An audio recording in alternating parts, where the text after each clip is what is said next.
Hello, and welcome to Baker McKenzie's Resilience, Recovery, and Renewal podcast series, dedicated to helping your organization navigate the full continuum of the COVID-19 pandemic and beyond. Whether you're managing the immediate crisis, stabilizing operations, or evolving your business, this podcast will cover key insights to help strengthen your organization's capacity to respond, recover, and thrive. My name is Jennifer Northam, and I've spent over 20 years as a producer and journalist covering international business issues for leading news organizations. In this episode, we'll explore how COVID-19 has affected the supply chain, everything from household goods to medical and manufacturing equipment. We'll discuss what steps companies can take to mitigate this disruption and lessons learned in how to build a more resilient supply chain in the long term. Joining me today is Matthias Hedwall, head of Baker McKenzie's Global International Commercial and Trade Group. He supervises a number of global companies in commercial and trade-related matters. Also joining me, Christina Conlon, a member of Baker McKenzie's International and Commercial Practice in Chicago. Prior to joining the firm, Christina was Chief Compliance Officer for McDonald's Corporation's European operations. And just so you're aware, we're recording the podcast from our homes in light of COVID-19 social distancing rules. Christina, let me start with you. The title of this podcast is How to Shockproof Your Supply Chain. Do you think many companies were shocked or caught off guard with this huge disruption we're seeing to their supply chains due to COVID-19?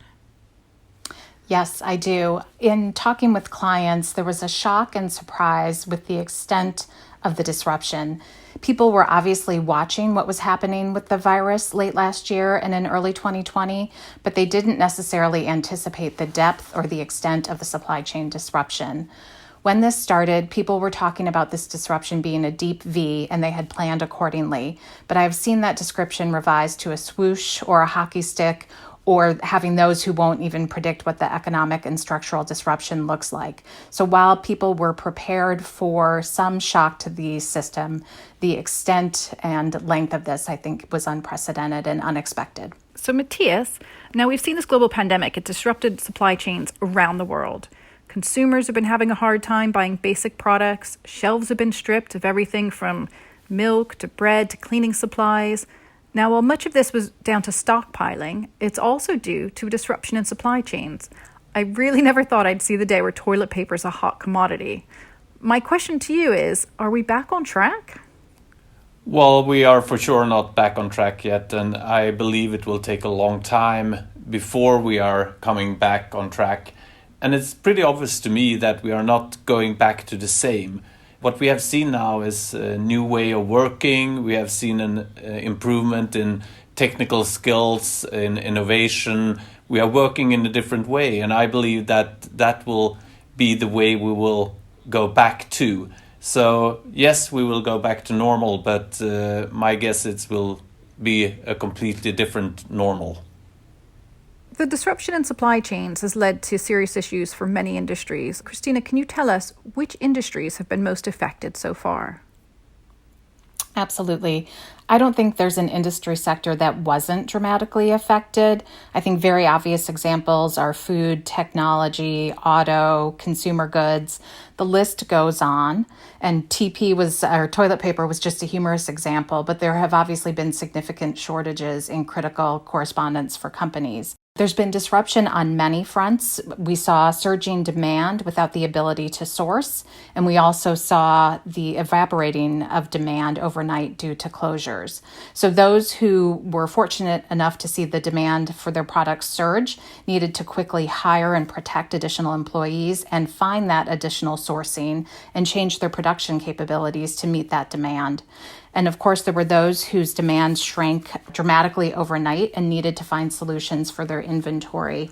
Again, I think a well-known example is that food producers saw restaurants and universities and other outlets for their products close with little notice, and their production capabilities for those customers does not easily translate into, for example, retail or grocery store production.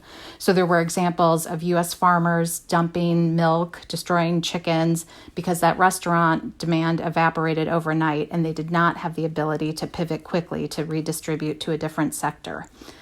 We've seen, similar to the 2008 financial crisis, we're now seeing suppliers, marquee company names filing for bankruptcy, perhaps jeopardizing or creating additional disruptions in the supply chain.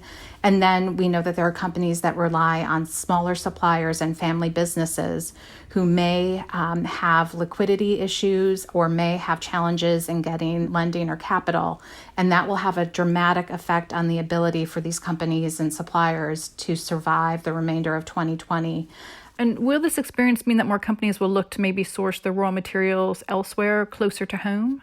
Well, yes, I think there will be a new balance, a balance between securing your supply chain and cost efficiency.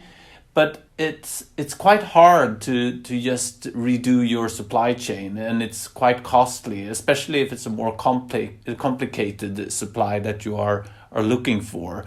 But I definitely think we will see a new way of thinking about your supply chain, to be more agile and more looking into a holistic way of securing this. And that will happen in different ways. I think it can be, we can be working more with the logistics, or we can working more with controlling our suppliers in a different way.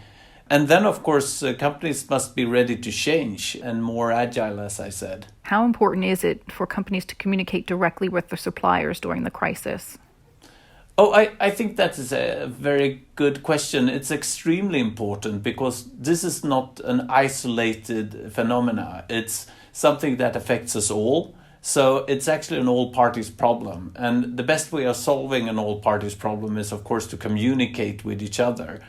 And the dialogue will be even more important going forward. And when I look at it and when I talk to the clients, it's very obvious that we all have different interests in this. So it will be a balance also between the different parties' interests.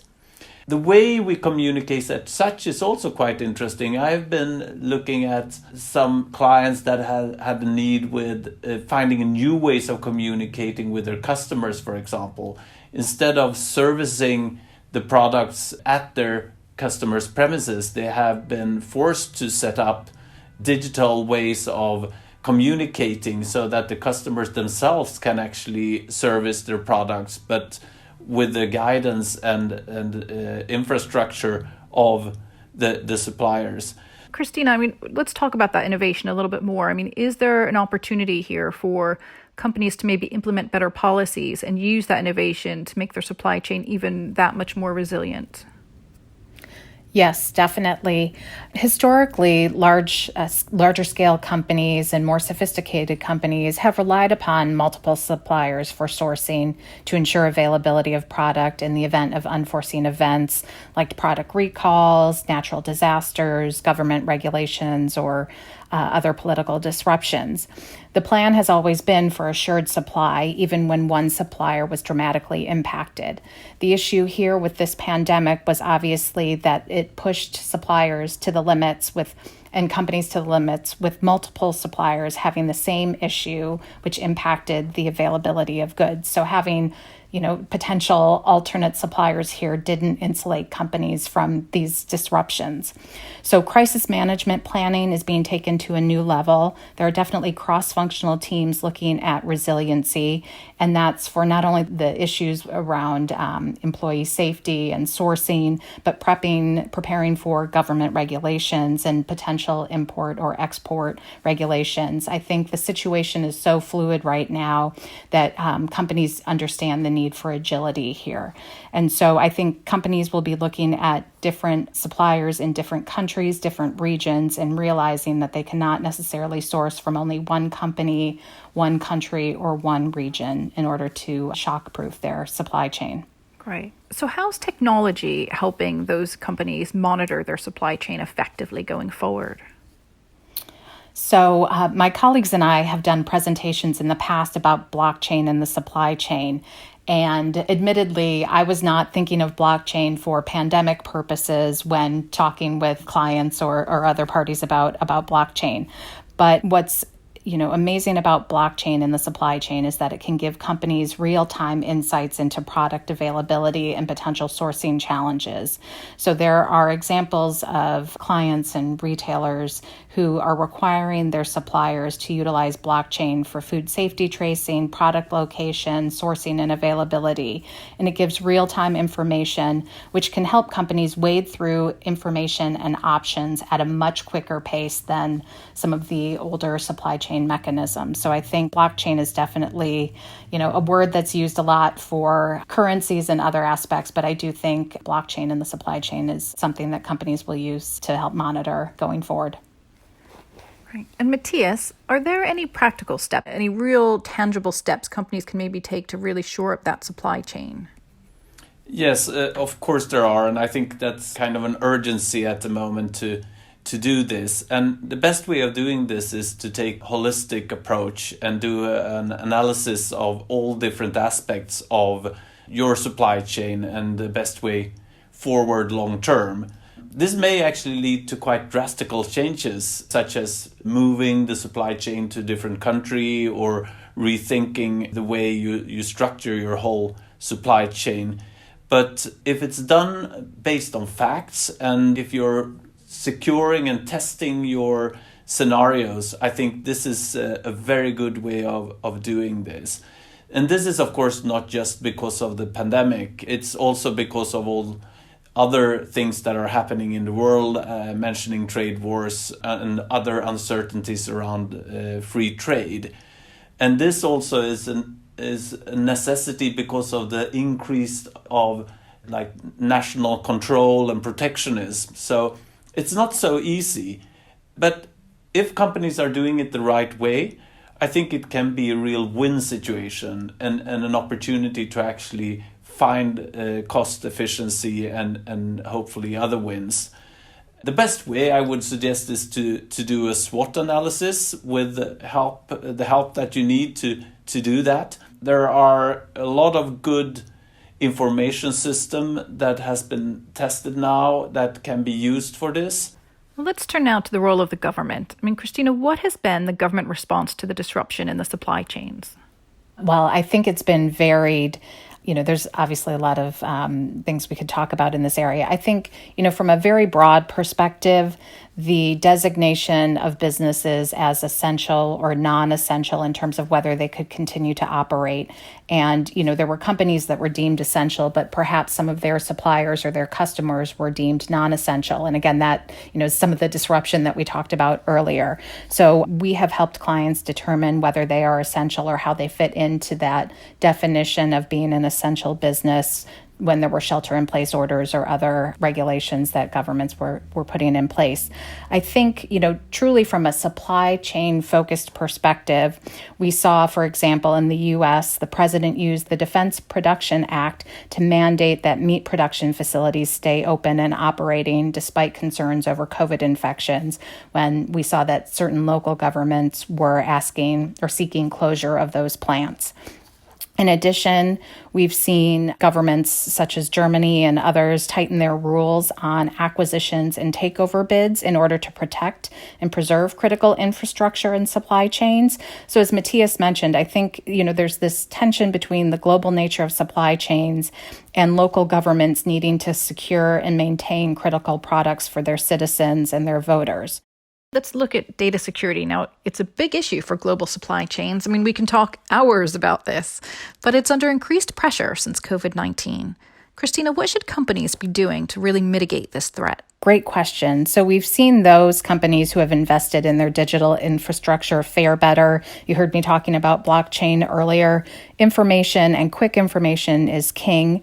Accurate information, of course, but faster access to that data gives a company a competitive advantage. That being said, ongoing government scrutiny and consumer attention to data security increases companies' risks if it's not managed properly. Matthias, this is basically learning the hard way, but what if companies learned about the weaknesses in their supply chain through experiencing this crisis? Well, I think there has been a lot of focus on supply chains for quite some time. Also, before the pandemic crisis, we have seen trade wars around the world. We have seen Brexit and other nationalistic movements. So many changes have already started, and companies have started working with their supply chain analysis. And I guess now with this pandemic, the companies have been even more aware of the weaknesses in their supply chains. And we are still in kind of a recovery mood, so we're not that far in yet. But to handle the crisis is, of course, one thing, and longer-term solutions is something completely different. And what is interesting when we talk about supply is also that, of course, demand will look completely different as well. The customers have also adjusted to this new world and changed their demand patterns.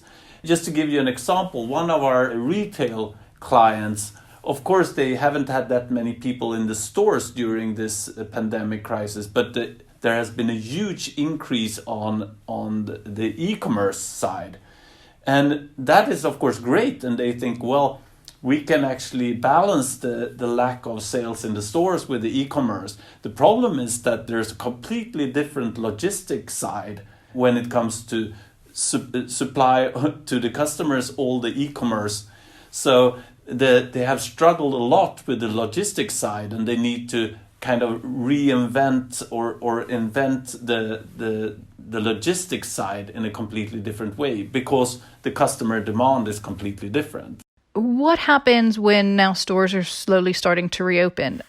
Are stores preparing for that shift back from e-commerce to retail, or is that going to be a very long and arduous process to kind of get people more comfortable going back to the shops? Well, I think I have a boring reply to that, and that is it will be a mix, because I think a lot of customers have actually get used to buying online, so that there will probably be an increase, or compared to before the pandemic, it will be an increase in e-commerce.